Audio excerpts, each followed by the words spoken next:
Well, you must have liked this game a little bit better. What was it about this game? Did the guys just kind of seem like themselves tonight? I just think that we dug in a little bit near the end. We just were talking about, for whatever reason, I spent a lot of time in the American Hockey League as a player, as a coach, whatever. And but that's 8-13 with 2 trips to California commercial, with planes and trains the other day of our flights getting canceled. And I know our group has been tired, but 6-2 is pretty good. I think over that stretch, and it's not easy to explain that. Everybody knows it's like to fly. Everyone, then all of a sudden you got to be at your best in your performance, and it's not always going to happen. I thought we were a little slow getting going tonight, which was fine.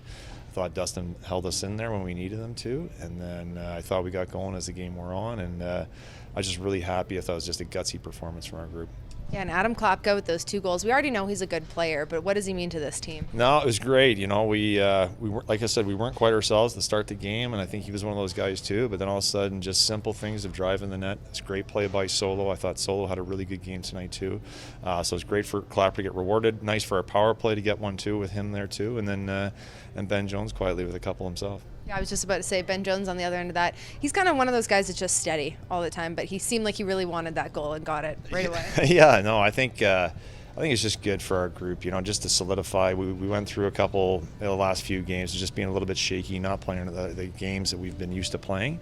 So for us to hold it in there, just to be solid, but then also to make sure that we're shutting it down and get Wolfie. We call it those bagel breakfast shutouts. Those are keys. So it hurts my pocket, but it makes me feel good in the heart. That's for sure. Going back to the question Olivia asked about Klapka, what does he have to do? What's the next step for him to take to get to the next level? I think just you're talking about the consistency of guys like Jones or some of the older guys. I think that's part of Clapper's development plan, was just to make sure that he's bringing that same consistent effort every night. And it's great. I think that he being part of scoring goals, but also too, he needs to be a really good forward checker and make sure that his details of checking have to be strong every night. What do you think about Matt Coronato's 2-game set? I thought it was good. I thought those guys have been dangerous. They're our top line, him and Huntsy, and we switched it up with Bish, and I thought it was kind of not a bad look for those guys, and more of a checking straight line center, and those guys can kind of make their plays around it. So, but I think he was decent in all situations.